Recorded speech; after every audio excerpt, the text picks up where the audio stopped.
আরে শালা তুই আমার সব রক্ত ফেলে দিলি। এত কষ্ট করে এক গ্লাস রক্ত জোগাড় করেছি, এখন আমার পরিবার কি খাবে? কষ্ট সেটা আবার তোমাদের মশাদের জন্য। আরে তুমি কি জানো আমরা কত কষ্ট করে মানুষের থেকে রক্ত চুষে আনি? আরে আমি যদি মশা হতাম এরকম 10 গ্লাস রক্ত চুটকি দিয়ে নিয়ে আসতাম। আচ্ছা এই না ওষুধ খাওয়ার মশা হয়ে যাও, আর দেখা কত সহজে মানুষের থেকে রক্ত আনতে পারিস। তো চলো দেখাই। তা দেখার আগে আজকে দেখবো শয়তানকে হারিয়ে কে কে আল্লাহকে ভালোবাসে।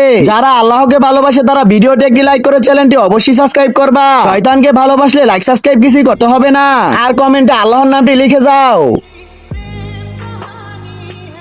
হ্যাঁ মশা মারার কয়েল অন্য কোথাও চলো, দেখলে কত কষ্ট হয় রক্ত আনতে।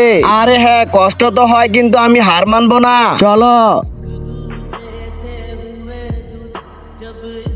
গুড নাইট, অন্য কোথাও চলো।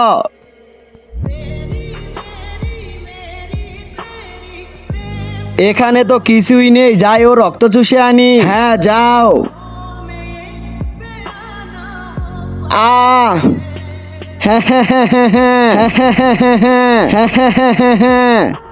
আরে তুই আমাকে কখনই মারতে পারবি না, কারণ আমাকে মারতে হলে কয়েল আর গুড নাইট লাগাতে হবে, আর তোর কাছে তো কিছুই নেই।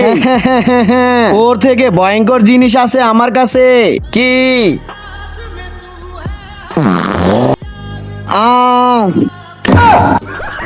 শালা দেখলে আমার কারিশমা।